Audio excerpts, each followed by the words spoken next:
ආයුබෝවන් සියලු සමීක්ෂණ වාර්තා නැවත නැවතත් තහවුරු කළ ලංකාවේ අංක 1 ප්‍රවෘත්ති ප්‍රකාශය. පැත්ත ගියත් ඇත්ත කියන හිරු රාත්‍රී 9:55 ප්‍රධාන ප්‍රවෘත්ති ප්‍රකාශය සමගින් මම මදුශාන්ත සිල්වා.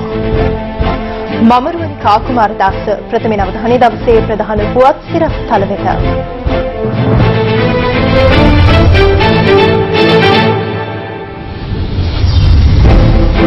ජූනි 20 මහමැතිවරණය පැවැත්විය නොහැකි. සෞඛ්‍ය බලධාරීන්ගේ නිර්දේශ ලැබුණු පසු සති 10ක්වත් අවශ්‍යයි. මැතිවරණ කොමිසම ශ්‍රේෂ්ඨාධිකරණයට දැනුම් දෙයි. පක්ෂග්‍රාහී බවට චෝදනා එල්ල වූ මැතිවරණ කොමිසමේ හූල්ට නිරෝධායන උපදෙස් නොතැකූ බවටත් චෝදනාවක්.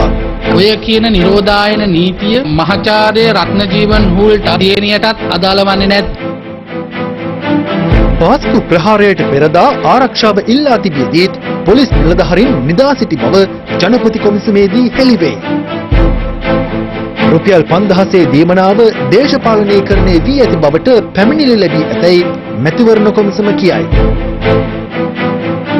අයහපත් කාලගුණයෙන් තිදෙනෙකු මරුට දිවයිනෙන් බැහැර වූ අම්ෆන් බංග්ලාදේශයට කඩා වදී.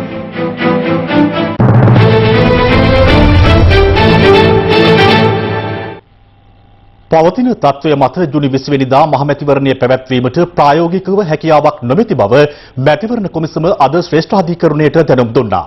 ලබන 20 වෙනිදා මහමැතිවරණය පැවැත්වීමට එරෙහිව ඉදිරිපත් කර තිබූ පෙත්සමක් අද ඉල්ලා අස්කර ගැනුණේ ඒ අනුවයි. ඉදිරි පෙත්සම් සලකා බැලීම හෙට දක්වා කල් තැබුණා. දවසේ පුවත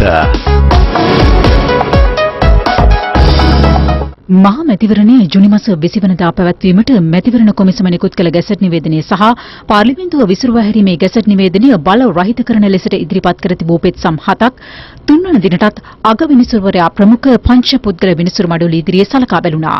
මැතිවරණ කොමිසමේ සභාපති මහින්ද දේශප්‍රිය සහ එහි සමාජික නලින් අබේසේකර යන මහතුරුන් වෙනුවෙන් පෙනී සිටි ජනාධිපති නීතිඥ සාලිය පීරිස් මහතා අධිකරණයට දැනුම් දුන්නේ වර්තමානයේ උදා වී ඇති තත්ත්වයේ මත ජුනි 20 වෙනිදා මහා මැතිවරණයේ පැවැත්වීමට ප්‍රායෝගික හැකියාවක් නොමැති බවයි. සෞඛ්‍ය අංශවලින් කොළ එළියක් ප්‍රකාශයට පත් කරන තුරු මැතිවරණය පැවැත්වීමේ හැකියාවක් නොමැති බව සාලිය පීරිස් මහතා අධිකරණයේ හමුවේ වැඩිදුරටත් ප්‍රකාශ කළා. මැතිවරණ කොමිසම වෙනුවෙන් කරුණු දැක්වූ නීතිඥවරයා පෙන්වා දුන්නේ පවතින තත්ත්වය මැතිවරණයක් පැවැත්වීම සඳහා සුදුසු බවට සෞඛ්‍ය අංශ නිර්දේශ කිරීමෙන් අනතුරුව සති 9ත් 12ත් අතර කාලයක් තුළ මැතිවරණය පැවැත්වීමේ දිනය ප්‍රකාශයට පත් කළ හැකි බවයි. ජුනි 20 වෙනිදා මහ මැතිවරණය නොපවත්වන ලෙස ඉල්ලා නීතිඥ චරිත ගුණරත්න මහතා ඉදිරිපත් කර තිබූ පෙත්සම ඉන් අනතුරුව ඉල්ලා කරගත් අතර ඔහු වෙනුවෙන් පෙනී සිටි ජනාධිපති නීතිඥ එම්.ඒ. සුමන්තිරන් මහතා ශ්‍රේෂ්ඨාධිකරණය හමුවේ ප්‍රකාශ කළේ තම සේවාදායකයා ඉල්ලා සිටින සහනය ලැබුණු බැවින් එම තීරණය ගත් බවයි. මෙහිදී භගවතරකාර පාර්ශ්වයක් ලෙස නම් කර තිබූ ශ්‍රී ලංකා පොදු ජන පෙරමුණේ මහලේකම් සහකාරකාරී වසම් මහතා වෙනුවෙන් පෙනී සිටි ජනාධිපති නීතිඥ විජේදාස රාජපක්ෂ මහතා පෙන්වා දුන්නේ ආණ්ඩුක්‍රම ව්‍යවස්ථාව අනුව පාර්ලිමේන්තුව යලි කැඳවීමේ ප්‍රතිපාදන ඇත්තේ හදිසි අවස්ථා තත්ත්වයක් යටතේ බවයි. මේ අවස්ථාවේ රටේ පවතින්නේ සෞඛ්‍ය ගැටලුවක් බවද ඔහු ශ්‍රේෂ්ඨාධිකරණය හමුවේ ප්‍රකාශ කළා. පාර්ලිමේන්තුව කැඳවා නීති රෙගුලාසි සම්මත කිරීමට කිසිදු අවශ්‍යතාවක් නොමැති බවත් පවතින නීති යටතේ රාජ්‍ය COVID-19 වෛරසය සාර්ථකව මර්ධනය කරමින් සිටින බවත් ජනාධිපති නීතිඥවරයා පැවසුවා. නියමිත ආයු කාලයේ හෙවත් වසර 5 අවසන් වී පාර්ලිමේන්තුව විසිරුවා හැරුණු මොහොතක මෙවැනි සෞඛ්‍ය තර්ජනයක් මතුවුයේ නම් කුමක් කරන්නේද යන විමසා සිටි විජේදාස රාජපක්ෂ මහතා එසේ වූයේ නම් වෙනත් නීතියක් ක්‍රියාත්මක වන්නේදයි ප්‍රශ්න කළා. ඒ අනුව ඔහු අධිකරණයෙන් ඉල්ලා සිටියේ මෙම පෙත්සම් විභාගයට ගැනීමට අවසර නොදෙන ලෙසටයි. මේ අතර ජනාධිපති ලේකම් ආචාර්ය පී.වී. ජයසුන්දර මහතා වෙනුවෙන් පෙනී සිටි ජනාධිපති නීතිඥ රොමේෂ් ද සිල්වා මහතා මෙම පෙත්සම්වලට එරෙහිව මූලික විරෝධතා ඉදිරිපත් කළා. එහිදී ඔහු පෙන්වා දුන්නේ මෙම පෙත්සම්වලට දේශපාලන පක්ෂ සම්බන්ධ වූද කිසිදු දේශපාලන පක්ෂයක් පෙත්සම්වල පාර්ශවකරුවන් ලෙස නම් කර නොමැති බවයි. මෙම පෙත්සම් ගොනු කර ඇත්තේ මූලික අයිතිවාසිකම් පෙත්සමක් ගොනු කළ හැකි නීතිමය කාල සීමාවට පසුව බවද රොමේෂ් ද සිල්වා මහතා පැවසුවා.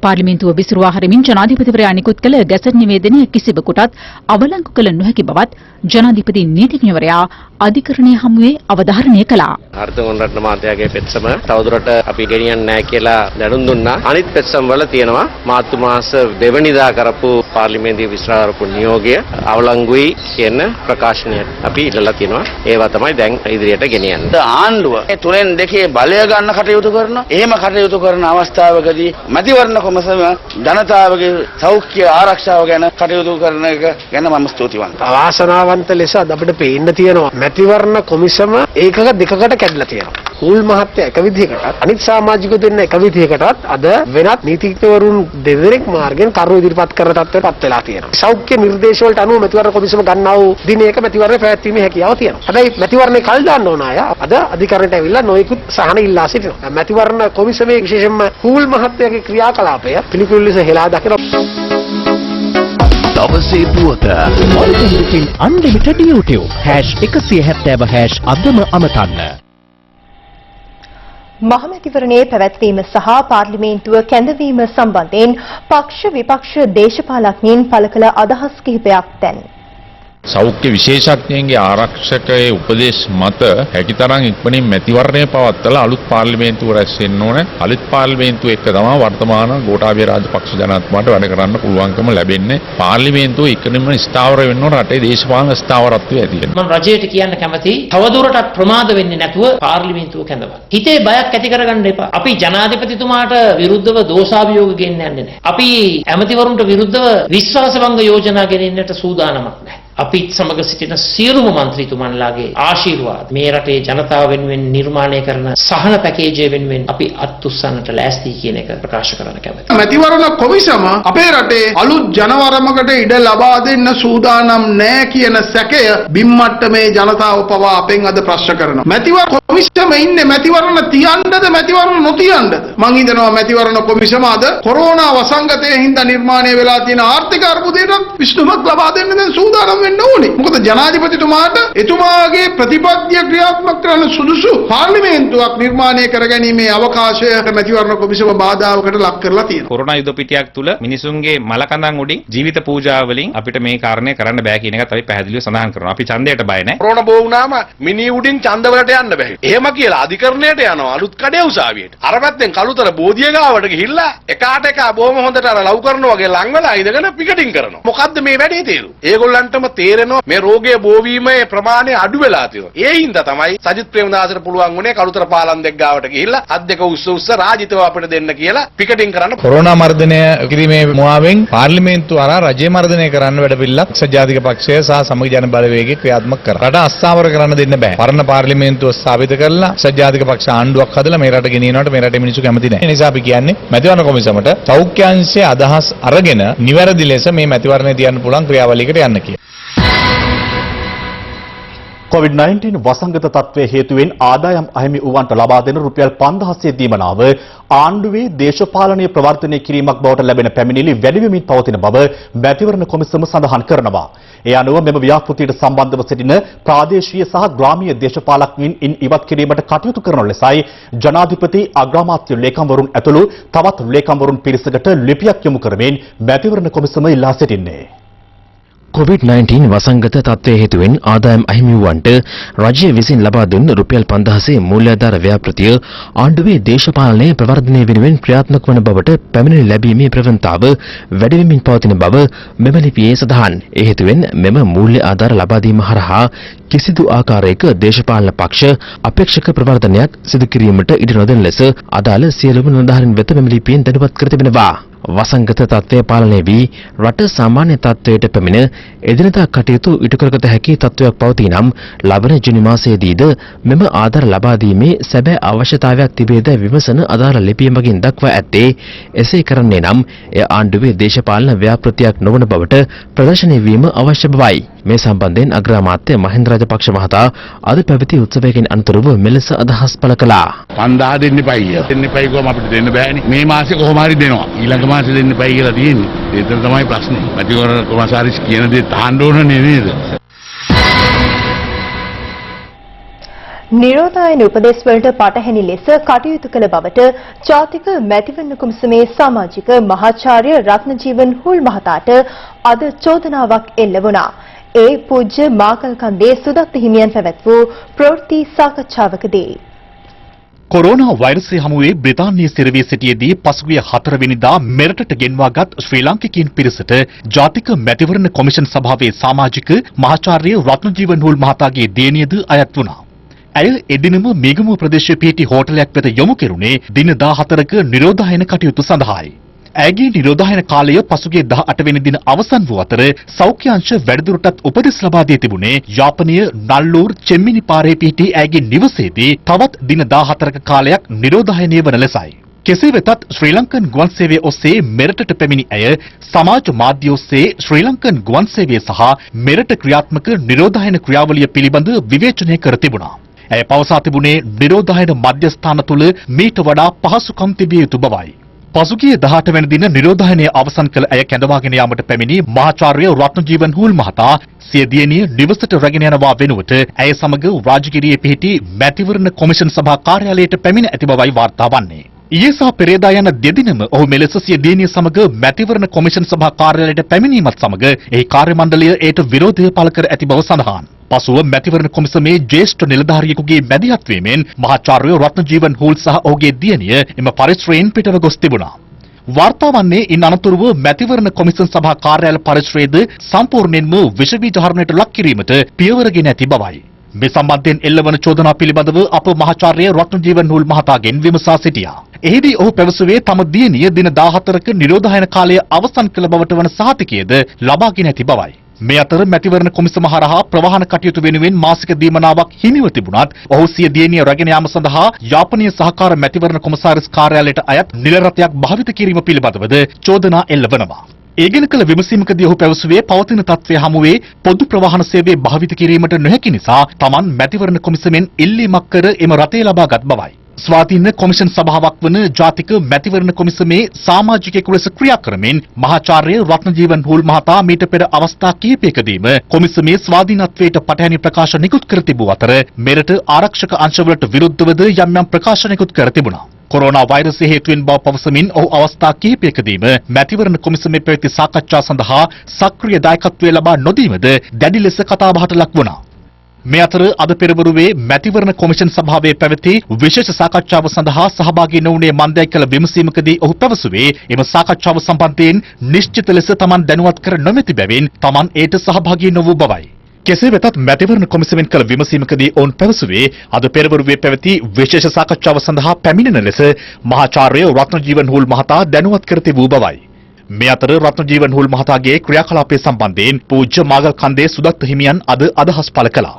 ඔය කියන නිරෝධායන නීතිය මහාචාර්ය රත්නජීවන් හූල්ට දියණියටත් අදාළ වන්නේ නැත්. මැතිවරණ කොමිෂන් සභාවේ සමාජිකයෙකු වීම නිසාවෙන් නිරෝධායන නීති නොසලකා හරිනවා නම් ඒක ඉතාමත්ම කනගාටුදායක තත්ත්වයක්. අපි දන්නවා පහුගිය කාලයේ මුළුල්ලේම රත්නජීවන් හූල් මහත්මයාලා කටයුතු කරේ මේ රටේ මැතිවරණ තියෙන එක නවත්තන්නට මිස මැතිවරණ පවත්වන්නට නෙමෙයි. මේ අවස්ථාවේදී මේ නිරෝධායනයේ ලක් වෙලා තියෙන කට්ටියත් අරගෙන මැතිවරණ කොමිසමට ඇවිල්ලා මේ මැතිවරණයේ කල් දැමීමට කරන තවත් කුමන්ත්‍රණයක් විදිහටත් අපි මේක දකිනවා. තරාතිරම නොබලා නිරෝධායන නීතිය කඩකිරීමක් කරා නම් ඒ සම්බන්ධයෙන් අවශ්‍ය පියවර ගන්නට කියලා අපි මේදී පැහැදිලිව ප්‍රකාශ කරනවා.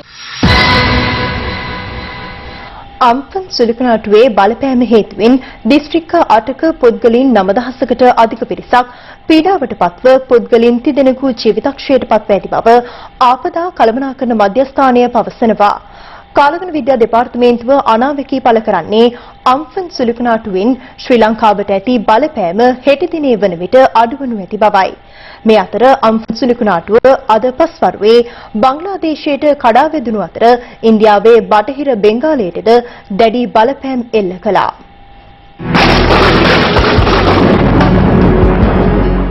අම්ෆන් සුළුකනාටුවේ බලපෑම හේතුවෙන් ඊයේ රාත්‍රියේ සහ අද අලියම් කාලයේදී ප්‍රදේශ කිහිපයකට මිලිමීටර් 100 ඉක්ම වූ තදවැසි පතිත වුණා. අද පෙරවරු 8:00 අවසන් වූ ගත වූ පැය 24 තුළ වැඩිම වර්ෂාපතනය නුවර එළිය ඇල්ටන් වතුයායින් වාර්තා වූ අතර එය මිලිමීටර් 173.5ක්. ඊට අමතරව රත්නපුර ඉනිබුලුව වතුයායින් මිලිමීටර් 145ක් සහ නුවර එළිය කොටගල ප්‍රදේශයෙන් මිලිමීටර් 121.8ක වර්ෂාපතනයක් වාර්තා වුණා. රත්නපුරයට ඇදහැළුණු අධික වර්ෂාවත් සමග ඊයේ දිනේ පිටාර ගැලූ කලුකගේ ජල මට්ටම අධ්‍යයනයේදී පහළ ගිය නමුත් පහත් බිම් රසක් තවමත් ජලයෙන් නැටව පවතිනවා. ඒ අනුව ඇලපාත, අයගම, කුරුපෙට සහ කිරියල්ල ප්‍රදේශවල නිවාස ගණනාවක් තවමත් පවතින්නේ ජලයෙන් නැටවයි. ඊට අමතරව දිමියාව, රද්දැල්ල, හල්දොල ආදී ප්‍රදේශවල ගමනාගමනයට තවදුරටත් බාධා එල්ල වී තිබෙනවා. ඊයේ පස්වරුවේ රත්නපුර බටුගෙදර ප්‍රදේශයේ ගම් වතුරෙන් අවතන් වූවන් මුදා ගැනීමේ කටයුතුවල නිරතව සිටි පුද්ගලයන් පිරිසක් පැදයමෙන් සිටි අගුලක් කැඩී යාමෙන් එක් අයෙකු ජීවිතක්ෂයටපත් වුණා. එම අවස්ථාවේ පුද්ගලයන් 12 දෙනෙකු පමණ එහි සිට ඇති අතර සෙසු පුද්ගලයන් දිවි බේරාගෙන තිබෙනවා. සිද්ධියෙන් ජීවිතක්ෂයටපත් වුණේ අවුරුදු 28ක එක් දරුවෙක් වන අතර ඔහුගේ බිරිඳ ගැබිනියක්. මගේ රස්සාව ගොල්ල පුතුදාත්තේ අයියෝ මගේ රස්සාව ගොල්ල දෙන්නේ නංගිනේ මේ මගේ ගොල්ල දෙන්නේ මගේ පුතේ අනේ රත්තරන් පුතේ කොහෙද පුතේ අපි දාලා ගියේ ජලයෙන් නැටව තිබූ රත්නපුර නගරයේ ස්ථානවල ජලය බැස ගොස් තිබූ අතර අවතන් වූවන් සඳහා සහන සැලසීමේ කටයුතු අදත් සිදු වුණා. මේ ඊයේ පස්වරුවේ රත්නපුර බැරණ්ඩුව ප්‍රදේශයේ ජලයෙන් නැටවීමත් සමග කොටු වී සිටි පිරිසක් රත්නපුර පොලිසිය මැදිහත් වීමෙන් බේරාගත් අයුරුයි.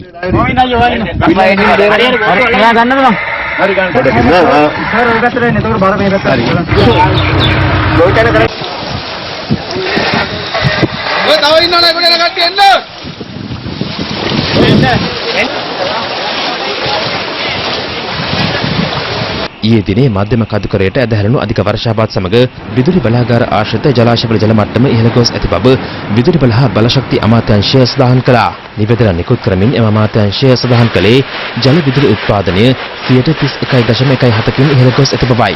මධ්‍යම කඳුකරයට ඇදහැරුණු අධික වර්ෂාපාත සමග මහවැලිකගේ ජල මට්ටම ඉහළ ගොස් තිබුණේ මෙලෙසින්. මේ අතර පස්කතු කඩා වැටීම හේතුවෙන් ඇනහිට තිබූ හැටන් කොළඹ ප්‍රධාන මාර්ගයේ ගමනාගමන කටයුතු අද යලි යථා තත්ත්වයට පත් කෙරුණා. මේ මස්කලී නගරයේ මාර්ගයක් අසල ඊයේ පස්වරුවේ නායාවක් සිදු වූ ආකාරයයි.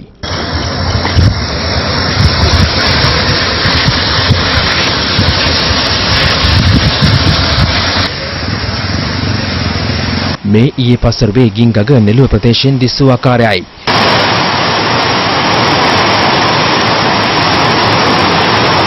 නමුත් අද දහවල් වන විට ගින්ගගේ ජල මට්ටම ක්‍රමෙන් පහළ ගිය අතර ප්‍රදේශීය ජනතාව ගම් වතුරට හසු වූ සිය නිවාස පිරිසිදු කිරීමේ කටයුතුවල නිරත වී සිටියේ මෙලෙසින්. දකුණු වෙරළ තීරයට බලපෑ තද සුළං තත්ත්වයක් සමග බොහෝ ස්ථාන මුහුදු කාදනයට ලක්ව තිබුණේ මෙලෙසින්. මේ අතර අම්ෆන් සුළුකුණාටු තත්ත්වය හමුවේ ඉන්දුනීසියාව දෙසට පාවේ ගිය දීවරන් 180 දෙනෙකු රැගත් දීවර යාත්‍රා 30ක් නිරුපද්‍රිතව දිවයින දෙසට යාත්‍රා ක්‍රමයෙන් සිටින බව දීවර දෙපාර්තමේන්තුව සඳහන් කළා. කාලගුණ විද්‍යා දෙපාර්තමේන්තුව සඳහන් කරන්නේ අම්ෆන් සුළුකුණාටුව හේතුවෙන් මෙරට කාලගුණයට එල්ල වූ බලපෑම හෙට දිනේ වන විට පහ වෙන ඇති බවයි. මේ සුළුකුණාටුව දිවයිනින් බැහැරට දැන් ගමන් කරලා තියෙනවා. මේකේ ඍජු බලපෑම කොහොමත් නැහැ. නමුත් වක්‍ර බලපෑම ක්‍රමක්‍රමයෙන් අඩු වෙන ලකුණු තමයි පහළ වෙලා තියෙන්නේ. හැබැයි බස්නාහිර, සබරගමු, දකුණු, වයඹ ඒ වගේ පළාත්වල ඕනෑම අවස්ථාවක තනින් තන වැසි හෝ කිගුරුන් සහිත වැසි ඇති වෙන්න හැකියාවක් තියෙනවා. අද සහ හෙටත් දින දෙක තුල සුළඟේ වේගය තවදුරටත් දිවයින හරහා පැයට කිලෝමීටර් 40-50 දක්වා ඉහළ යෑමේ තත්ත්වයක් තියෙනවා සමහර අවස්ථාවල. කෙසේ වෙතත් හෙට දින පස්වර වන තෙක් උතුරු බෙන්ගාල මුහුදු කලාපයේ තවදුරටත් දීවර සහ නාවික කටයුතු වල නොදෙන ලෙස කාලගුණ විද්‍යා දෙපාර්තමේන්තුව අවවාද කරනවා. කාලගුණ විද්‍යා දෙපාර්තමේන්තුව සඳහන් කරන්නේ එම මුහුදු කලාපයේ සුළඟේ වේගය පැයට කිලෝමීටර් 100ත් 150ත් අගයක් ගන්න අතර එය පැයට කිලෝමීටර් 180ක් දක්වා ප්‍රබල වී හැකි බවයි. මේ අතර රත්නපුර දිස්ත්‍රික්කයේ අයගම, රත්නපුර, ඇලපාත, කලවාන සහ කිරියල් යන ප්‍රාදේශීය ලේකම් කොට්ටාසවල නායාම් අධි අවදානම් කලාපයේ ජීවත් වන ජනතාවට ආරක්ෂාකාරීව එම ප්‍රදේශවලින් ඉවත් වන ලෙස ජාතික ගොඩනැගිලි පරීක්ෂණ සංවිධානය විසින් නිකුත් කළ අනතුරු ඇඟවීම තවදුරටත් දීර්ඝ කර තිබෙනවා. මෙරට අයහපත් කාලගුණයට හේතු වූ අම්ෆන් සුළුකුණාටුව අද පස්වරුවේ ඉන්දියාවේ බටහිර බෙන්ගාල වෙරළ තීරය ඔස්සේ බංග්ලාදේශයට ඇතුළු වුණා. ඒ පැයට කිලෝමීටර් 185ක වේගයකින් බංග්ලාදේශ කාලගුණ අංශ විසින් අධි අවදානම් අනතුරු නිවේදන නිකුත් කිරීමත් සමග ලක්ෂ 20කට අධික ජනතාවක් ආරක්ෂිත ස්ථාන වෙත යොමු කිරීමට එරට බලධාරීන් පියවර ගත්තා. නමුත් මිලියන 1.1කට අධික ජනතාවක් වාසය කරන ලෝකයේ විශාලතම සරණාගත කඳවුර වන බංග්ලාදේශයේ රොහින්ග්යා කඳවුරටත් අම්ෆන් සුළුකුණාටුවේ බලපෑමක් එල්ලවනු ඇතැයි අපේක්ෂා කරනවා. සුළුකුණාටුවේ බලපෑම හේතුවෙන් ඉන්දියාවේ ඔඩිස්සා ප්‍රාන්තයටද දැඩි බලපෑම් එල්ල වුණා. නැගෙනහිර ඉන්දියාවේ සහ ඔඩිස්සා ප්‍රාන්තයේ 50,000ක් ජනතාව මේ වන විටත් ආරක්ෂිත ස්ථාන කරා යොමු කර ඇති බව එරට මාධ්‍ය වාර්තා කළා. ඉන්දියාවට සහ බංග්ලාදේශයට මෙවැනි ප්‍රචණ්ඩ සුළුකුණාටුවක බලපෑම් එල්ලවන්නේ වසර 20කට පසුවයි.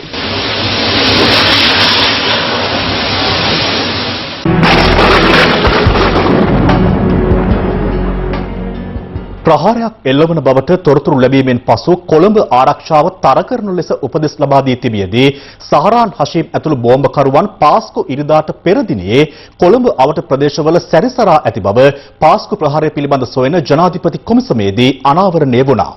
ඒ එවකට කොළඹ කොටුව පොලිස් බල ප්‍රදේශයට අනුයුක්තව සේවය කළ නිලධාරීන් කිහිප දෙනෙක් කොමිසම හමුවේ ලබා දුන් සාක්ෂි මගින් කොමිසම හමුවේ ඊයේ රාත්‍රියේ සාක්ෂි ලබා දුන්නේ ප්‍රහාරය එල්ල වූ කාලයේදී කොළඹ මධ්‍යම පොලිස් කොට්ටාසයේ බාර වැඩබලන නිලධාරියා ලෙස කටයුතු කළ පොලිස් අධිකාරී ශාන්ත වික්‍රමසිංහ මහතායි. ත්‍රස්ත ප්‍රහාරයක් සම්බන්ධයෙන් පූර්ව තොරතුරක් ලැබුණේදයි කොමිසම ඔහුගෙන් විමසුවා. පසුගිය වසරේ අප්‍රේල් 12 වනදා එවැනි ප්‍රහාරයක් සම්බන්ධයෙන් ලිපි කට්ටලයක් මගින් තොරතුරු ලැබුණු බවත් සහරාන් හෂීම් සම්බන්ධයෙන් විස්තරෙහි ඇතුළත් වූ බවත් සඳහන් කළ සාක්ෂිකරු පැවසුවේ එම ලිපිය මගින් කොළඹ මධ්‍යම කොට්ටාසයට බලපාන කිසිදු සඳහනක් නොවූ නිසා ඒ සම්බන්ධයෙන් සොයා නොබැලූ බවයි. එවක කොළඹ මධ්‍යම නියෝජ්‍ය පොලිස්පති ලලිත් පතිනායක මහතාගෙන් විශේෂ ඇමතුමක් ලැබුණේදයි කොමිසම පොලිස් අධිකාරී ශාන්ත වික්‍රමසිංහ මහතාගෙන් එහිදී ප්‍රශ්න කළා. එවැනි ඇමතුමක් ප්‍රහාරයට පෙර දින එනම් පසුගිය වසරේ අප්‍රේල් 20 වෙනිදා රාත්‍රී 7:30ට පමණ ලැබුණු බවත් එතෙන් සිට කතෝලික පල්ලිවල ආරක්ෂාව තර කරන මෙන් අදාළ ස්ථානාධිපතිවරුන්ට දැනුම් දෙන ලෙසත් නියෝජ්‍ය පොලිස්පතිවරයා දැනුම් දුන් බව සාක්ෂිකරු සඳහන් කළා. ඒ අනුව තමන්ට අයත් පොලිස් ස්ථාන 8හි ස්ථානාධිපතිවරුන් දුරකථනයෙන් දැනුවත් කළ බවත් එදින කොටුව ස්ථානාධිපතිවරයා නිවාඩු ගොස් සිටි බැවින් එහි වැඩබලන ස්ථානාධිපතිවරයාට විශේෂ දැනුම් දීමක් සිදු කළේ ජනාධිපති ලේකම් කාර්යාලය, ජනාධිපති මන්දිරය, ආරක්ෂක අමාත්‍යාංශය සහ මහ බැංකුව වැනි මර්මස්ථාන කිහිපයක් එම බල ප්‍රදේශයට අයත් වන නිසා බවත් ඔහු සඳහන් කළා. සාක්ෂිකරු සඳහන් කළේ ඒ අනුව ඩියුටි ඇලර්ට් කරන්න යයි තමන් වැඩබලන ස්ථානාධිපතිවරයාට දැනුම් දුන් බවයි. ඩියුටි ඇලර්ට් ලෙස අදහස් කළේ කිනම් රාජකාරීදයි කොමිසම විමසුවා. ප්‍රධාන ලෙස මාර්ග බාධක සක්‍රිය කර තැබීම සහ රාත්‍රියේ ජංගම මුර සංචාර ක්‍රියාත්මක කිරීම ඊට අයත් බව පැවසූ සාක්ෂිකරු වැඩිදුරටත් සඳහන් කළේ ශැංග්‍රීලා හෝටලයට යාබද ගාලු මෝදුර මාර්ග බාධකය, ලෝටස් පාරට ඇතුළු වන ස්ථානයේ මාර්ග බාධකය, ඩී.ආර්. විජේවර්ධන මාවතේ මාර්ග බාධකය, ලෝක වෙළඳ මධ්‍යස්ථානය අසල සහ කොටුව තරුණ බෞද්ධ සංගමයේ ගොඩනැගිල්ල අසල මාර්ග බාධකය ක්‍රියාත්මක කළ බවයි. එසේනම් ශැංග්‍රීලා හා කිංස්බරි යන හෝටල් වෙත ගමන් කරන අයෙකු මේ කුමන හෝ මාර්ග බාධකයකින් පරීක්ෂාවට ලක්විය යුතුදයි කොමිසම ප්‍රශ්න කළා. සාක්ෂිකරු සඳහන් කළේ දෛනිකව රථ වාහන 25000ක් පමණ එම ස්ථාන පසු කර යන බැවින් පරීක්ෂාවට ලක් කෙරෙන්නේ තෝරාගත් වාහන පමණක් බවයි. අනතුරුව කොමිසම හමුවේ සාක්ෂි ලබා දීම සඳහා කැඳවා තිබුණේ ප්‍රහාර එල්ලවන විට කොළඹ කොටුව පොලිස් ස්ථානයේ වැඩබලන ස්ථානාධිපතිවරයා ලෙස රාජකාරී කළ ප්‍රධාන පොලිස් පරීක්ෂක සරත් කුමාරසිංහ මහතායි. කොමිසම ඔහුගෙන් විමසා සිටියේ අප්‍රේල් 20 වන දින එවක කොළඹ මධ්‍යම කොට්ටාසයේ බාරව වැඩබලමින් සිටි පොලිස් අධිකාරී ශාන්ත වික්‍රමසිංහ මහතාගෙන් තමන්ට විශේෂ දුරකථන ඇමතුමක් ලැබුණේ දෙයන්නයි. එවැනි ඇමතුමක් රාත්‍රී 7:30ත් 8ත් අතර ලැබුණු බවත් අද රාත්‍රියේ පල්ලිවලට ප්‍රහාරයක් එල්ල වෙන්න නියමිතයි. නයිට් ඩියුටි ඇලර්ට් කරන්න යයි ඔහු එහිදී උපදෙස් දුන් බවත් සාක්ෂිකරු සඳහන් කළා. තමන් 2019 වසරේ ඔක්තෝබර් මාස 28 වන දින කොමිෂන් සභාවේ පොලිස් විමර්ශන ඒකකයට ලබා දුන් ප්‍රකාශයේ අද ලෙස සඳහන් වී නොමැති බැවින් එදින දුන් ප්‍රකාශය සහ අද දුන් ප්‍රකාශය අතරින් නිවැරදි කුමක්දයි කොමිසම විමසුවා. සාක්ෂිකරු ප්‍රකාශ කළේ අද දිනේ කොමිසමට කළ ප්‍රකාශය නිවැරදි බවයි. තමන්ට උපදෙස් ලැබෙන විට තමා පොලිස් බට නිවාසයේ රැඳී සිටි අතර එම මොහොතේ කොටුව පොලිස් ස්ථානයේ රාජකාරී භාරව සිටි පොලිස් පරීක්ෂක ලලන්ත ප්‍රියදර්ශන අමතා ත්‍රස්ත ප්‍රහාරයක් එල්ල විය හැකි බවට උපදෙස් ලැබුණු බවත් කොටුවේ පිහිටි පල්ලියට ආරක්ෂාව යොදවන ලෙස තමා උපදෙස් දුන් බවත් සාක්ෂිකරු කොමිසමට පැවසුවා. කොමිසමෙහිදී ප්‍රශ්න කළේ ශැංග්‍රීලා හෝටලයට ප්‍රහාරය සඳහා පැමිණ සිටි බෝම්බකරුවන් දෙදෙනා අප්‍රේල් 20 වනදා රාත්‍රී 9ට පමණ හෝටලයෙන් පිටතට පැමිණ කොළඹ ස්ථාන කිහිපයකට ගොස් යලි රාත්‍රී 11ට ආසන්නව හෝටලයට පැමිණ ඇති බව තමා මේ වන විට දැනුවත් යන්නයි. තමන් ඒ සම්බන්ධයෙන් දැනුවත් බව සාක්ෂිකරු සඳහන් කළා. එමෙන්ම කිංස්බරි හෝටලයේ ප්‍රහාරය සඳහා පැමිණ සිටි බෝම්බකරුත් එදිනම රාත්‍රියේ ත්‍රිරෝද රථයකින් කොළොන්නාව ප්‍රදේශයට ගොස් යලි හෝටලයට පැමිණ ඇති බව විමර්ශනවලදී අනාවරණ වී ඇති බවත් සාක්ෂිකරු ඒ පිළිබඳ මේ වන විට දැනුවත්දයි කොමිසම ප්‍රශ්න කළා. සාක්ෂිකරු සඳහන් කළේ එවැනි සිද්ධියක් සම්බන්ධයෙන් තමන් නොදන්නා බවයි. ඔබට ඉහළ නිලධාරියාගෙන් ඇමතුම ලැබුණු පසු ඔබ විසින් සඳහන් කළ එදින රාජකාරී භාරව කටයුතු කළ නිලධාරියා මේ සම්බන්ධයෙන් දැනුවත් කිරීමේදී රාත්‍රී 11න් පසු ඩියුටි ඇලර්ට් කරන ලෙස තමන් ඔහුට උපදෙස් ලබා දුන්නේදයි කොමිසම සාක්ෂිකරුගෙන් විමසුවා. රාත්‍රී 11න් පසු මාර්ග බාධකවල සිටින පොලිස් නිලධාරීන් ඇතැම් විට නිදිපර විය හැකි බැවින් එවැනි ප්‍රකාශයක් සිදු කළාදයි තමන්ට දැන් මතකයක් නැතයි සාක්ෂිකරු පැවසුවා. කෙසේ වෙතත් අප්‍රේල් 21 වනදා අලුයම 2ට පමණ තමන් පෞද්ගලිකව කොටුව බල ප්‍රදේශයේ ගමන් සංචාරයක නිරත වූ බවත් එහිදී සෙරමික් මාර්ග බාධකයේ හෙවත් ලෝටස් පාර මාර්ග බාධකයේ රාජකාරිය යොදවා සිටි පොලිස් නිලධාරීන් දෙදෙනා තද නින්දක පසු වූ බවත් ඔහු සඳහන් කළා. තමන් එදින රාත්‍රියේ ගමන් සංචාරය කළේ කුමන ප්‍රදේශවලදයි කොමිසම යලි විමසුවා. පැය දෙකක් එලෙස සංචාරය කළ යුතු නමුත් තමන් පැයකට ආසන්න කාලයක් ගමන් සංචාරවල නිරත වී ඉතිරි කාලය තම බට නිවාසයේ රැඳී සිට යලිත් පොලිස් ස්ථානයට පැමිණි බව සාක්ෂිකරු සඳහන් කළා. පසුදින උදෑසන කොටුව පොලිස් බල ප්‍රදේශයේ ආවරණය වන පරිදි පිහිටා ඇති ජනාධිපති ලේකම් කාර්යාලය හා ආරක්ෂක අමාත්‍යාංශයට ඉතා නුදුරින් පිහිටි කිංස්බරි හා ශැංග්‍රීලා යන හෝටල් දෙක තුල දරුණු පිපිරීම් සිදු වූයේ ඔබට ඊට පෙර දිනේ එවැන්නක් වන බවට තොරතුරු තොරතුරු ලැබී තිබෙන පසුබිමක බැවින් වැරදීම සිදු වුණේ කොතනදයි කොමිසම සාක්ෂිකරුගෙන් විමසුවා. ඔහු එහිදී පැවසුවේ ස්ථිර මාර්ගබාධක මෙන්ම බුද්ධ්‍යංශ ඍජුවම ක්‍රියාත්මක වූයේ නම් මෙය වළක්වා ගැනීමට හැකියාව පැවති බවයි. ජනාධිපති ගෝඨාභය රාජපක්ෂ සහ අග්‍රාමාත්‍ය මහින්ද රාජපක්ෂ යන මහත්වරුන් අද පෙරවරුවේ ශ්‍රී ලංකා අමරපුර මහානිකායේ උත්තරීතර මහානායක අග්ගමහා පඬිත අතිපූජ්‍ය කොටුගොඩ ධම්මාවාසනා හිමියන් බැහැදටුවා. ගල්කිස්ස ධර්මපාලාරාම විහාරස්ථානයේ වෙත ගිය ජනාධිපතිවරයා එහිදී අතිපූජ්‍ය කොටුගොඩ ධම්මාවාසනා හිමියන් බැහැදක කෙටි පිළිසඳරක නිරත වුණා. එම අවස්ථාවේදී කොටුගොඩ ධම්මාවාස මහානාහිමියන් ප්‍රමුඛ මහා සංඝරත්නය සෙත් පිරිත් සජ්ජායනා කර ජනාධිපතිවරයාට ආශිර්වාද කළා. මේ අතර ජ්‍යෙෂ්ඨ මාධ්‍යවේදී උපාලි සමරසිංහ මහතා විසින් රචිත කොටුගොඩ ධම්මාවාස මහානායක හාමුදුරුවෝ ග්‍රන්ථය ජනාධිපතිවරයා වෙත පිළිගැන්වීමද එහිදී සිදු වුණා. අනතුරුව ශ්‍රී ලංකා අමරපුර නිකායාභිවෘද්ධි දායක සභාවේ ලේකම් හිටපු අමාත්‍ය ආර්.ඒ.ඩී. සිරිසේන මහතා සංස්කරණය කළ ශ්‍රී ලංකා අමරපුර මහා නිකාය විහාරස්ථාන නාමාවලිය ග්‍රන්ථය ජනාධිපති ගෝඨාභය රාජපක්ෂ මහතා වෙත පිළිගැන්වීමද මෙහිදී සිදු වුණා. මේ අතර අග්‍රාමාත්‍ය මහින්ද රාජපක්ෂ මහතාද අද අතිපූජ්‍ය කොටුගොඩ ධම්මාවාසනා හිමියන් බැහැදක සුහද පිළිසඳරක නිරත වුණා.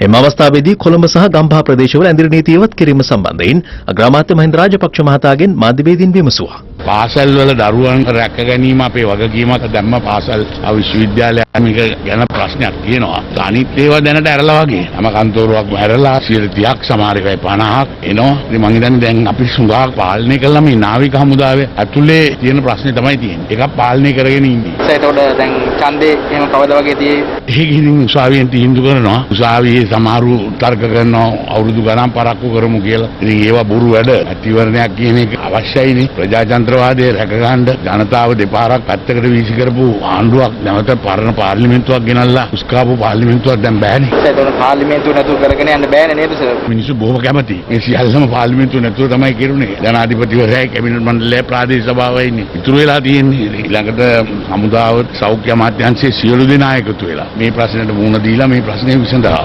එතකොට මේ ජල බිල් පත්වලයි විදුලි බිල් පත්වලයි ප්‍රශ්නයක් තියෙනව නේද මේ වෙනකොට? අපි කියලා තියෙනවා යම් කිසි සාහනයක් සමහර අයට දෙන්න. වැඩපිළිවෙල මුලින් ආණ්ඩුවට සල්ලි දෙන්නත් එපා. මහමැතිවරණයට නාම යෝජනා බහර දීමේදී ශ්‍රී ලංකා නිදහස් පක්ෂයේ ඇති වූ ගැටලුව සම්බන්ධයෙන් වගකිව යුත්තේ වෙනත් පක්ෂ සමග කටයුතු කළ අය බව එහි මහලේකම් දෑසිරි ජයසේකර මහතා පවසනවා. ඒ හිටපු පාර්ලිමේන්තු මන්ත්‍රී තිලංග සුමුතිපාල මහතා සිදු කළ ප්‍රකාශයකට ප්‍රතිචාර දක්වමින් අපේ පක්ෂේ මහලේකම් දැනගෙන අපට හම්බ වෙන 1යි 2යි 3යි කියලා බොරුවට 6ක් හම්බ වෙනවා 7ක් හම්බ වෙනවා කියලා ඇයිස්තු හදලා බලාපොරොත්තු දීලා පක්ෂය කොළඹ දිස්ත්‍රික්කයේ බෙදීමක් ඇති වෙන්නේ වෙනම අපේක්ෂක ලැයිස්තුවක් කොළඹට දානවා කියලා දීපු ලනුවට ශ්‍රී ලංකා නිදහස් පක්ෂය කොළඹ දිස්ත්‍රික්කයේ වෙනම ඡන්ද ඉල්ලන්න කිසිම බලාපොරොත්තුවක් තිබුණේ නැහැ. නමුත් වෙනම කණ්ඩායමක් හදලා ඒ අයට බලාපොරොත්තු දීලා මේ පක්ෂය බෙද කරා. මේ සම්බන්ධයෙන් ශ්‍රී ලංකා නිදහස් පක්ෂයේ මහලේකම් දයාසිරි ජයසේකර මහතා මෙලෙස ප්‍රතිචාර දක්වුවා. තිලංග සුමතිපාල මහත්තයා ගැන මම කතා කරන්න ගියොත් මට තියෙන ඡන්ද ටිකක් නැතුව යනවා. පක්ෂේ මහලේකම් විදිහට මම සූදානම් නැහැ. තවත් එකට පැටලෙන්න. මොකද ඒක මධ්‍යම කාර්ක සභාවේ කතා කරපු කාරණයක්. කොළඹ දිස්ත්‍රික්කයේ ප්‍රශ්නේ පක්ෂයට බාර දෙන්නේ නැතුව පුද්ගලයෝ බාරගත්තාම තියෙන ප්‍රශ්නේ තමයි මේ තියෙන්නේ. මුලින් ඉඳලා අපි 2යි කිය හිටියේ නැහැ. කොළඹ දිස්ත්‍රික්කයේ අපි 8ක් කිල්ලා තිබුණා. 8 අඩුම තරමේ 4කට අඩු කරගන්න අපි සූදානම් වෙලා තිබුණා. ඒකට ලෑස්තිලා අවශ්‍ය කරන කටයුතු ටික කරන්න තිබුණා. හැබැයි ඔක්කොම විනාශ කරේ පුද්ගලිකව ගිහිල්ලා පක්ෂත් එක්ක තීන්දුව ගන්න කට. ශ්‍රී ලංකා නිදහස් යෝජන සන්ධානයේ විදිහට අපි වැඩ කරනවා. අධිකරණ ජනාධිපතිතුමාගේ නායකත්වයෙන් අපි ඒ ක්‍රියාදාමය කරනවා. හැබැයි පක්ෂ අනන්‍යතාවයේ බිඳින්න අපි කාටවත් ඉඩ තියන්නේ නැහැ. මේ අතර ශ්‍රී ලංකා පොදු ජන පෙරමුණෙන් ඉදිරි මහමැතිවරණයට ඉදිරිපත් වන ශ්‍රී ලංකා නිදහස් පක්ෂ නියෝජිතින් දැනුවත් කිරීමේ සාකච්ඡාවක් පක්ෂ සභාපති හිටපු ජනාධිපති මෛත්‍රීපාල සිරිසේන මහතාගේ ප්‍රධානත්වයෙන් අද පසරුවේ පැවැත්වුණා. මාධ්‍යවේදීන් මෙහිදී මහින්ද සමරසිංහ මහතා පක්ෂ සමාජිකත්වයෙන් ඉවත් කිරීම සම්බන්ධයෙන් පක්ෂ මහලේකම් දයාසිරි ජයසේකර මහතාගෙන් ප්‍රශ්න කර සිටියා. මතක තියාගන්න ඕනේ ගෙදර හිටපු මහින්ද සමරසිංහ මැතිතුමාව තමයි ජාතික ලයිස්තුවෙන් ගෙනල්ලා පාර්ලිමේන්තුවේ මන්ත්‍රීවරයෙක් කරලා ලංකාවේ තියෙන හොඳම ඇමති ධූරය දීලා ඒකට මං හිතන්නේ එතුමාට වැඩ කරලා විතරක් හමුරන්න පුළුවන් කියලා අපේ පක්ෂය එතුමාට කරපු සේවයට මුළු පක්ෂයටත් එතුමා කරපු ද්‍රෝහිකමක් විදිහට අපි මේක දකින්නේ. දැන් එතුමා කියන තාම මට මේ පිළිබඳව දැනුවත් කරලා නැහැ කියලා. ලියුමේ හිටන්නේ ඉතින්. ඒකට තව කී දෙනෙක් යන්නේ ඉන්නවද? නෑ කවුරුත් යන්නේ නෑ.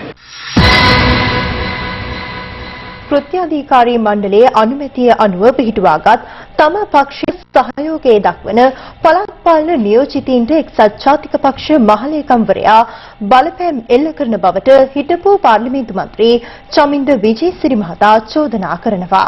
කෙසේ වෙතත් එක්සත් ජාතික පක්ෂ උපනායක හිටපු පාර්ලිමේන්තු මන්ත්‍රී රවි කරුණානායක මහතා සඳහන් කළේ නව පක්ෂයක් පිහිටුවීමට කෘත්‍යාධිකාරී මණ්ඩල අනුමැතියක් හිමි නොවූ බවයි. අකිල විරාජකාරී වශයෙන් අපේ මහලේකම්තුමා ආසන මට්ටමට දිස්ත්‍රික් මට්ටමට ගිහිල්ලා පළාත් පාලන නියෝජිතයන් බය ගන්නවලින් කටයුතු කරා. එතුමාම දන්නවනේ කෘත්‍යාධිකාරී මණ්ඩලයේ තීන්දුවට එතුමාත් අත උස්සලා අත්සන් කරලා තියෙනවා. ඒ කෘත්‍යාධිකාරී මණ්ඩලය තුල නීත්‍යානුකූලව ගොඩනැගිච්ච මේ සමගි ජන බලවේගය තුලට එකතු වෙලා ඉන්නේ සියලු දෙනා ඒ ශක්තිමත්ව නීත්‍යානුකූල භාවයක තුල ඉන්නේ. ඉතින් නඩු පවරලා ඕමිනියන් දනුවම් දෙන්න. ඔවුන් එදා එකතු වෙලා දීල් දාලා දේශපාලනය කරපු ඒ කණ්ඩායම ශක්තිමත් කරන්න නැවත වතාවට උත්සාහයක් දරනවා නම් ඒ සිහිනේ ඔවුන්ට කිසි දවසක ඉෂ්ට සිද්ධ කරන්න කිසිසේත්ම ඉඩ තියන්නේ නැහැ. ඕන තීන්දුව අධිකාරී මණ්ඩලයේ තීන්දුවත් සමග නායකතුමාත් අවසරයත් සමග කටයුතු කරන්න ඕනේ. සම්පූර්ණයෙන්ම කෘත්‍යාධිකාරී මණ්ඩලයේ අවසරය ලැබුණා කියන එක සම්පූර්ණයෙන්ම වැරදි ක්‍රියාවක් ලෙස තමයි අපිට කියන්න පුළුවන්. ඔතරම් තියෙනවා නම් කරුණාකරලා එන එළියට දාන්න මේ ලිඛිතව කෘත්‍යාධිකාරී මණ්ඩලය ගත්ත තීන්දුව මොකක්ද කියන්නේ. ඒකෙන් දන්නවා කවුද ඇත්ත කියන්නේ. ඒ නිසා බොරුවෙන් වැඩි කල් යන්න බෑ. මහා සංඝරත්නයට සහ බුදුදහමට අපහාස වන අයුරින් ප්‍රකාශනයකුත් කළ හිටපු අමාත්‍ය මංගල සමරවීර මහතාට එරෙහිව අදත් මහා සංඝරත්නය සහ පක්ෂ විපක්ෂ දේශපාලඥයින් මෙලෙස අදහස් පළ කළා. බුදුදහම හෙලා දකින භික්ෂුන් වහන්සේලාට නිନ୍ଦා අපහාස කරන ආකාරයේ විවිධ දේශපාලඥයන් ප්‍රකාශන දක්වන බව අපිට පේනවා. බෞද්ධ මහජනතාව වගේම පොදුවේ සියලු ඡන්දදායකයන් එවැනි දේශපාලනඥයන් මේ රටේ ඒ දේශපාලන කටයුතු වලින් ඉවත් කිරීමට වග බලා ගන්න හැටියටත් විශේෂයෙන් අවධාරණය කර සිටිනවා. මෙහෙම කටයුතු කරන එක කිසිසේත් නොගැලපෙන වෛරී පාප කර්මයක් හැටියට එතුමාට සඳහන් කරන අතර භික්ෂුන් වහන්සේලාටත් සිදු වෙනවා හැමතැනදීම සිල්වතුන් කියලා නිහඬව සිටින්නේ නැතුව කටයුතු කරන්න. 11 වෙනි ජාතික රණවිරු සැමරුම ඉතාමත්ම නින්දිත විදියට අව탁සිරු කරා. මේ ප්‍රකාශයත් එක්ක පසුගිය යහපාලන ආණ්ඩුව සමයේදී එක්නැලිගොඩ කියන පුද්ගලයාගේ ප්‍රශ්නේදී රණවිරු බුද්ධ්‍යංශ නිලධාරියෙන් දඩයන් කිරීම පිටිපස්සේ හිටියේ කවුද කියලා අපිට හිතා ගන්න පුළුවන්. වසන්ත කරන්නාගොඩ හිටපු නාවික හමුදාපතිතුමා ඇතුළු නාවික හමුදා නිලධාරියෙන් සිරගත කිරීම පිටිපස්සේ හිටියේ කවුද කියලා අපිට හිතා ගන්න පුළුවන්. අපිට බැන්නට කමක් නැහැ මහත්තයෝ. අහිංසක රණවිරුවන්ගේ ඒ වටිනාකම හැල්ලුවට ලක් කරන්න එපා.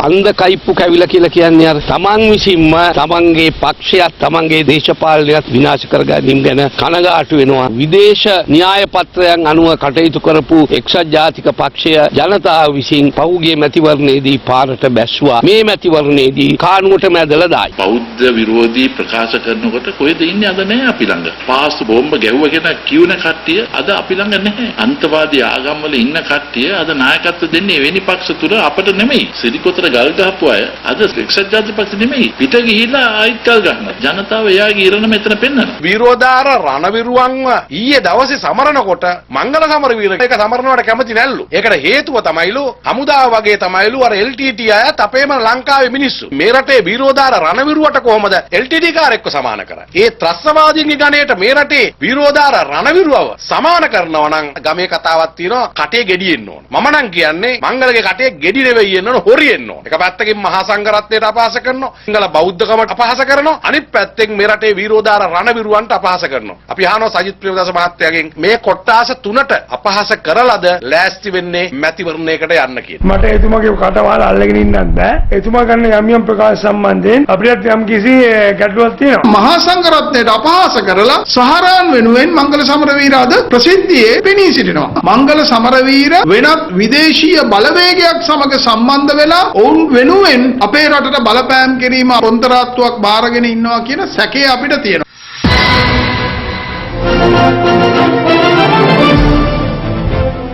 වම දකුණ නොබැලීමේ විපාක.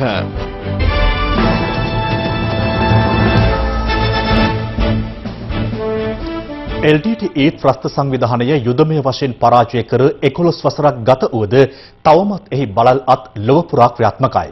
දිනෙන් දින වර්ධනය වන එම ක්‍රියාකාරකම්වල තවත් පියවරක් වාර්තා වූයේ කැනඩාවෙන්.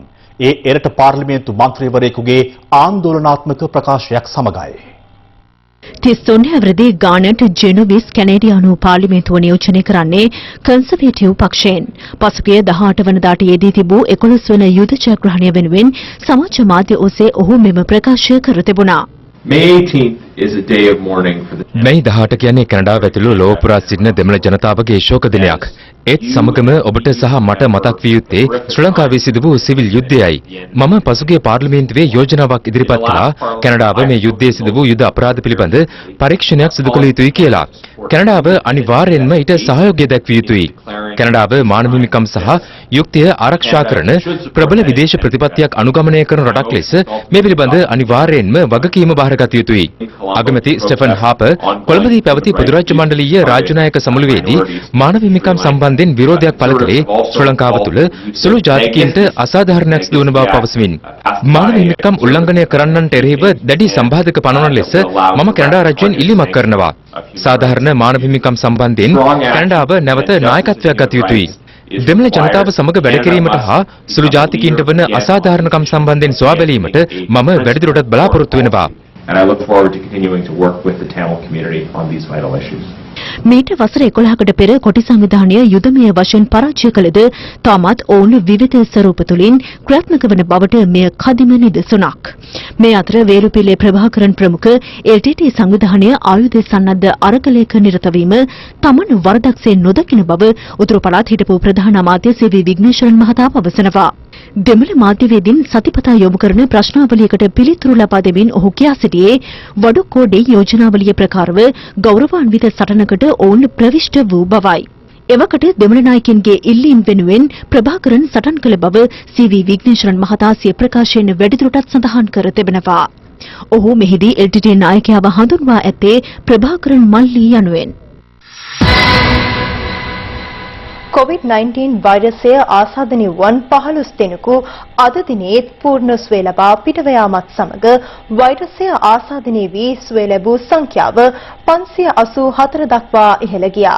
මේ අතර සමස්ත ආසාදිතයන් ගණන අද පස්වරුව වන විට 1027 ලෙස වාර්තා වුවද අද දිනේ තුල කිසිදු COVID-19 ආසාදිතයෙකු මෙතෙක් වාර්තා වී නැහැ.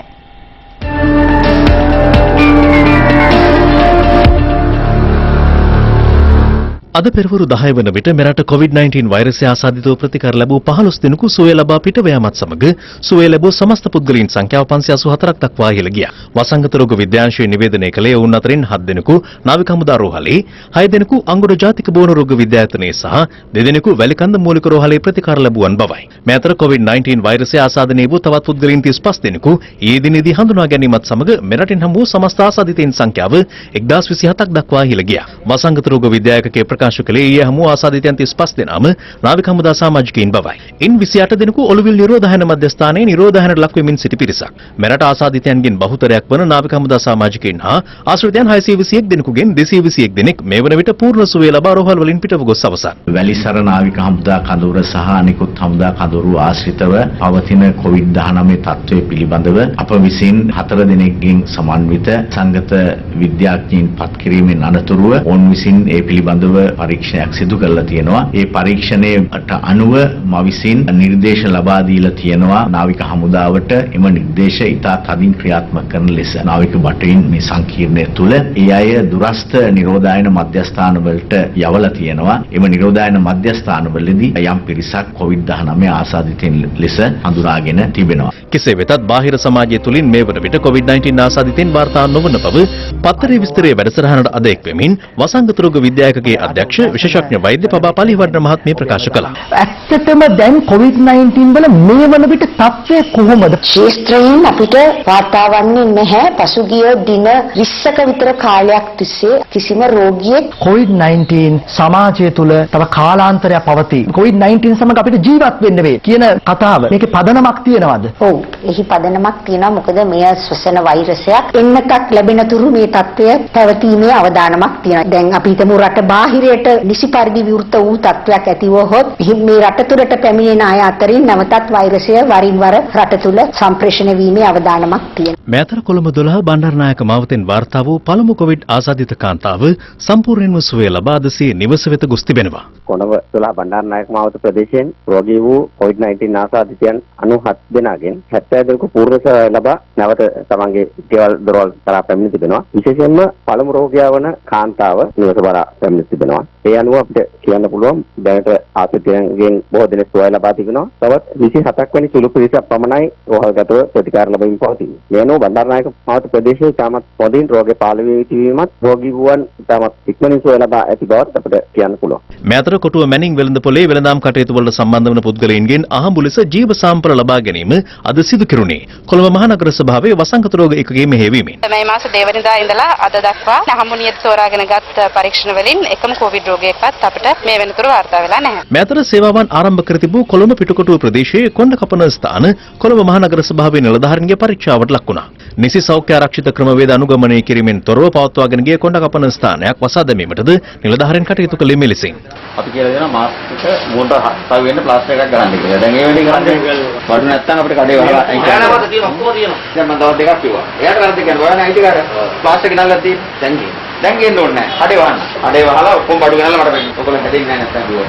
මෙතර බණ්ඩාරගම අලුත්ගම ප්‍රදේශයේ ව්‍යාපාරික ස්ථානයක් තිබියදීත් තම නිවස අසල කුඩාරමක කොණ්ඩ කැපීම සිදු කළ පුද්ගලයෙකු සම්බන්ධයෙන් පරීක්ෂා කිරීම සඳහා ප්‍රදේශයේ මහජන සෞඛ්‍ය පරීක්ෂකවරයා අදාළ නිවසට පැමිණි අවස්ථාවේදී කරණවැය ආසා ඔහුගේ බිරිඳගෙන් විරෝධය ලැබුණේ මේ ආකාරයෙන්.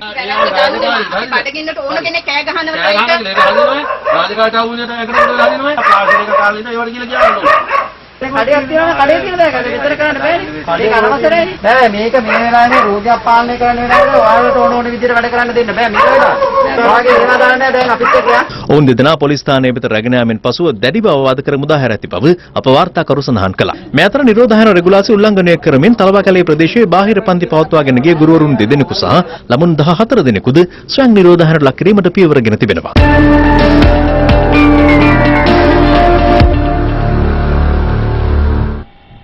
මේ අතර COVID-19 ආසාදිත තවත් රෝගියෙකු වාර්තා වීමත් සමග මෙරටින් වාර්තා වන සමස්ත COVID-19 ආසාදිතයන් ගණන 1028 දක්වා ඉහළ ගොස් තිබෙනවා. කොළඹ හා ගම්පහ දිස්ත්‍රික්ක හැර සෙසු ප්‍රදේශවල අන්තර් පළාත් බස් රථ දහවන කටයුතු අද ආරම්භ කෙරුණා. කෙසේ වෙතත් ලංකා ගමනාගමන මණ්ඩලයේ සභාපති කිංස්ලි රණවක මහතා පැවසුවේ පළාත් අතර ලංගම බස් රථ දහවනය සඳහා තමන්ට මේ දක්වා සෞඛ්‍ය අංශ වෙතින් උපදෙස් ලැබී නොමැති බවයි.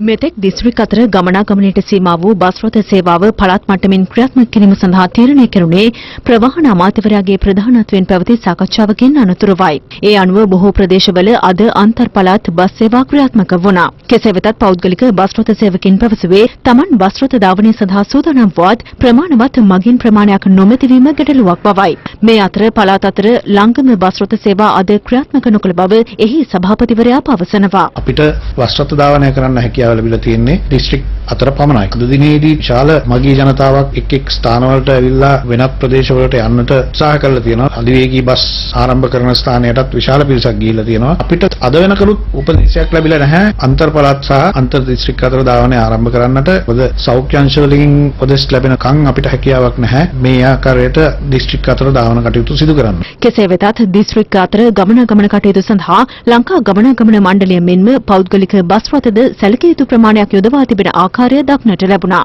කුරුණෑගල බස් නම් හොඳට තියෙනවා. අද ඉඳලා තමයි හොඳටම තියෙන්නේ. අද ඉඳලා නම් පහසුයි. මේ අතර රාජකාරී සඳහා පැමිණෙන රාජ්‍ය සහ පෞද්ගලික අංශයේ සේවකයන් සඳහා අදත් දුම්රිය රැසක් ක්‍රියාත්මක වුණා.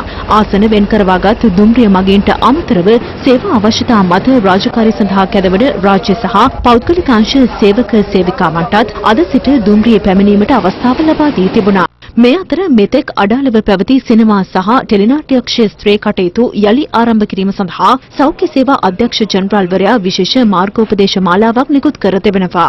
ඒ අනුව COVID-19 සම්බන්ධයෙන් ලබා දී තිබෙන සාමාන්‍ය සෞඛ්‍ය උපදෙස් වලට අමතරව සිනමා සහ ටෙලිනාට්‍ය වැඩසටහන් පිළිබඳ පෙර සූදානම් කටයුතුවලදී වීඩියෝ තාක්ෂණය ඔස්සේ සාකච්ඡා පැවැත්වීම, අවම පිරිසක් එක් රැස්වීම, රූගතකරණ ස්ථානවල දෑත් සේදීමේ පහසුකම් පවත්වා ගැනීම, කාර්ය මණ්ඩලය සඳහා මුඛ ආවරණ සැපයීම, කලාකරුවන්ගේ උපකරණ වෙන්වෙන්ව පවත්වා ගැනීම ඇතුළු කරුණු රැසක් එම මාර්ගෝපදේශ මාලාවට ඇතුළත්. හැකිතරම් එලිමහන් ස්ථාන යොදා ගැනීම, කලාකරුවන් ප්‍රවාහනයේදී දුරස්තව තබා ගැනීම, විශේෂයෙන්ම වෙස් ගැන්වීම් වලදී එක් එක් පුද්ගලයාගේ උපකරණ තවත් අයට මාරු නොකොට භාවිතා කිරීම වැනි තත්ත්වයන් යටතේ මෙම ටෙලිනාට්‍ය රූගත කිරීමේ හැකියාව ලැබෙනවා ඇති. මේ අතර ඩිජිටල් තාක්ෂණය ඔස්සේ නඩු කටයුතු මෙහෙවීම කොළඹ මහේස්ත්‍රාත් අධිකරණයේ අංක 9 දරන අධිකරණ ශාලාවේදී අද ආරම්භ වුණා. මෙහිදී බන්ධනාගාර රැඳවියන් අධිකරණයේ වෙත කැඳවීමක් සිදු නොකොට වීඩියෝ තාක්ෂණය මගින් ප්‍රශ්න කිරීම සිදු කෙරුණා. ජනජීවිතය අත්අවත් කිරීමේ වැඩපිළිවෙලට සමගාමීව මෝටර් රථ ප්‍රවාහන දෙපාර්තමේන්තුවේ කටයුතුද ක්‍රමානුකූලව ආරම්භ කර තිබෙනවා. ඒ අනුව එම දෙපාර්තමේන්තුව වෙබ් අඩවිය දක්වා ඇති දුරකථන අංක ඔස්සේ වේලාවන් වෙන්කර සේවා සපයා ගැනීමට ජනතාවට අවස්ථාව ලබා දී තිබෙනවා. ඉතල කතා කරලා මාත් එක්ක ID කාඩ් නම්බරේ දැන් 3 බිලියන තමයි ඇතුළට ගන්න. දැන් අදාළ 5 6 පුද්ගලින් ලියාපදිංචි කිරීමේ දෙපාර්තමේන්තුවේ කටයුතුද පෙර වේලාවන් වෙන් කරවා ගැනීමේ පදනම මත ක්‍රියාත්මක වූ අතර එහිදී සෞඛ්‍ය ආරක්ෂිත ක්‍රමවේද සඳහා මුල් තැනක් දී තිබූ අයුරු ඉන්නේ. මේ අතර ඉන්ද්‍රනීති රෙගුලාසිය ලිහිල් කිරීමත් සමග තාවකාලිකව අත්හිටවා තිබූ කොළඹ නගරයේ වීදිවල වාහන නැවතුම් ගාස්තු අය කිරීම හෙට සිට යලි ආරම්භ කිරීමට කොළඹ මහනගර සභාව තීරණය කර තිබෙනවා. ඒ අනුව මෝටර් රථ, වෑන්, කැබ් සඳහා පැයකට රුපියල් 50ක්ද, ත්‍රිරෝද රථ හා යතුරු පැදි සඳහා පැයකට රුපියල් 20ක ගාස්තුවක්ද අය කරනු ඇති. බස් සහ ලොරි රථ සඳහා පැයකට අය කරන මුදල රුපියල් 70ක්. මේ අතර කාර්යාල කාර්ය මණ්ඩල ප්‍රවාහන වෑන් රථ සඳහා මාසකට රුපියල් 1200ක මුදලක් හා කාර්යාල කාර්ය මණ්ඩල ප්‍රවාහන බස් රථ සඳහා මාසකට රුපියල් 2000ක මුදලක් අය කරනවා. මේ අතර COVID-19 වසංගතයත් සමග මංගල උත්සව ක්ෂේත්‍රයේ ගැටලු පිළිබඳ දැනුවත් කිරීම සඳහා එම ක්ෂේත්‍රයේ නියුතු වූවන් පිරිසක් අග්‍රාමාත්‍ය මහින්ද රාජපක්ෂ මහතා හමු වුණා. එහිදී අග්‍රාමාත්‍යවරයා පෙන්වා දී ඇත්තේ එම ගැටලු සම්බන්ධයෙන් සාකච්ඡා කර සෞඛ්‍ය අර්බුදයක් මතු නොවන අයුරින් විසඳුම් ලබා දීමට ඉදිරියේදී පියවර ගන්නා බවයි. මේ අතර හිරු ටීවී ඔස්සේ විකාශය වන රට සහ හෙට වැඩසටහන අද වෙන් කර තිබුණේ රූපලාවන්‍ය ක්ෂේත්‍රයේ ඉදිරි ක්‍රියාමාර්ග පිළිබඳ සාකච්ඡා කිරීම සඳහායි. COVID-19 අර්බුදයේත් එක්ක දැන් ඉදිරියට තියෙන විවාහ උත්සව වලට කොහොමද මේ ප්‍රායෝගිකව මේ කටයුත්තට යොමු වෙන්න සැලසුම්? මනමාලියෝ අන්දන්නේ කොහොමද මගුල් ගයක් නැතුව? තාම රජයෙන් අවසර දීලා නැහැ 100ක් 200ක් දාලා මගුල් ගයක් තියන්න. අපි කිසිම කෙනෙක් සන්තෝෂ වුණේ නැහැ මේ ලැබිච්ච දේවල්. සන්තෝෂ වෙන්න බෑනේ. කොණ්ඩේ කපන්නයි, කලර් කරන්නයි බොහොම ටික දෙයක්. නමුත් හොඳට කල්පනා කරලා බැලුවොතින් අනිත් ඒවා කරන්න බෑ. මම හැම රූපලාවන්‍ය ශිල්පීන් මේ ඉල්ලන්නේ ප්ලීස් COVID-19 හදවා ගන්න එපා අපේ සැලොන් සරහා. රජයට සහ සෞඛ්‍ය දෙපාර්තමේන්තුවට පෙන්වන්න ඕන මේ රැකියාව කරන්න පුළුවන් ලෙඩ බෝ නොකර. පවතින තත්ත්වයක් සමග තොරණ නිර්මාණ ශිල්පීන් මුහුණ දී ඇති ගැටලු වෙනුවෙන් සහන සැලසීම පිළිබඳවද රජයේ අවධානය යොමුව තිබෙනවා. ඒ අනුව ආර්ථික පුනර්ජීව හා දරිද්‍රතාව තුරන් කිරීමේ කාර්යසාධක බලකායේ සභාපති බැසිල් රාජපක්ෂ මහතාගේ ප්‍රධානත්වයෙන් පැවති සාකච්ඡාවකදී අවධානය යොමු ඇත්තේ දැනට නිර්මාණය කර ඇති තොරණ ප්‍රදර්ශනයට මෙම වසංගත තත්ත්වයෙන් පසුව අවස්ථාව ලබා දීමටයි. මේ අතර අඛණ්ඩව ඇඳිරි නීතිය ක්‍රියාත්මක කොළඹ සහ ගම්පහ දිස්ත්‍රික්කවලට අමතරව දිවයිනේ සෙසු දිස්ත්‍රික්ක සඳහා අද රාත්‍රී 8 සිට හෙට අලුයම 5 දක්වා ඇඳිරි නීතිය ක්‍රියාත්මක වනවා. අද පෙරවරු 6 අවසන් වූ පැය 24 තුළ දිවයින පුරා ඇඳිරි නීතිය උල්ලංඝනය කළ පුද්ගලයන් 660 දෙනෙකු අත්අඩංගුවට ගෙන ඇති අතර එම කාලය තුළ පොලිස් බහරයට ගෙන ඇති වාහන සංඛ්‍යාව 256ක්. ඇඳිරි නීතිය ක්‍රියාත්මක දිස්ත්‍රික්කවල අත්‍යවශ්‍ය කටයුතු සඳහා බැහැරට යාම වෙනුවෙන් රාජ්‍ය හඳුන්වා දුන් ජාතික හැඳුනුම්පතේ අංක ක්‍රමවේදය යටතේ හෙට බැහැරට යාමේ අවසරය හිමිවන්නේ අවසන් අංක 7 සහ 8 හිමි පුද්ගලයන්ටයි.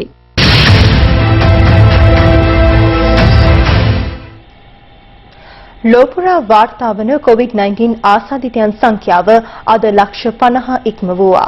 මේ අතර COVID-19 ආසාදිතයන්ගෙන් වැඩිම පිරිසක් ඇමරිකාවෙන් වාර්තා වන අතර ජනාධිපති ඩොනල්ඩ් ට්‍රම්ප් පවසන්නේ එය තම රටට ගෞරවයක් බවයි.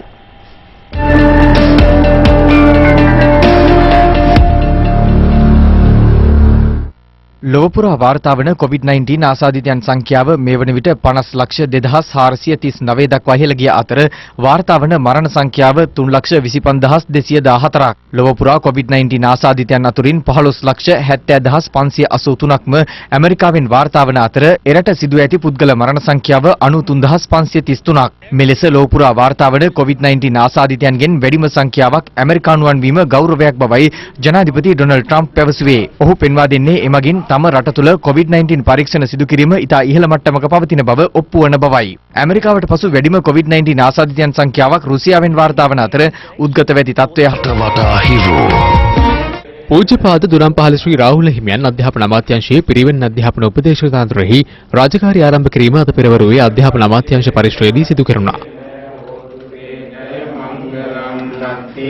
දේශීය ආදායම් දෙපාර්තමේන්තුවේ කොමසාරිස් ජෙනරාල් නදුන් ගුරුගේ මහතා ඇතුළු නිලධාරීන් ඔවුන්ගේ මැයි මාස වැටුපෙන් රුපියල් මිලියන 3ක් COVID-19 සෞඛ්‍ය හා සමාජ ආරක්ෂණ අරමුදලට අද පරිත්‍යාග කළා. ඊට අමතරව දේශීය ආදායම් දෙපාර්තමේන්තුවේ කොමසාරිස් ජෙනරාල්වරයා සහ කොමසාරිස්වරුන් රුපියල් මිලියනයකට ආසන්න මුදල් වැන්දඹු හා අනතුරු අරමුදලට පරිත්‍යාග කරනු ලැබුවා. වතුපිටිවල මූලික රෝහලේ සෞඛ්‍ය කාර්ය මණ්ඩලය සඳහා ප්‍රවාහන පහසුකම් නොමැති බවත් සෙසු සෞඛ්‍ය ආරක්ෂිත උපකරණ නොමැති බවත් පවසමින් රෝහල් සේවකයින් අද උද්ඝෝෂණයකට නිරත වුණා. පොළොන්නරුව රෝහල් මන්සන්තියේදී යතුරුපැදියක් තවත් යතුරුපැදියක කැටි අනතුරක් සිදුවන ආකාරය තවත් වාහනයක සවිකර තිබූ ආරක්ෂක කැමරාවක මෙලෙස සටහන් නොතිබුණා. මාවනැල්ල දුනුගම් ප්‍රදේශයේදී බහින් බස් වීමක් දුරද ගියාමින් පසු තීරණ ආයුධයකින් කළ පහර දීමකින් 47 හැවිරිදි පුද්ගලයෙකු ජීවිතක්ෂයට පත්ව තිබෙනවා. ඒ සමගින් රාත්‍රී 9:55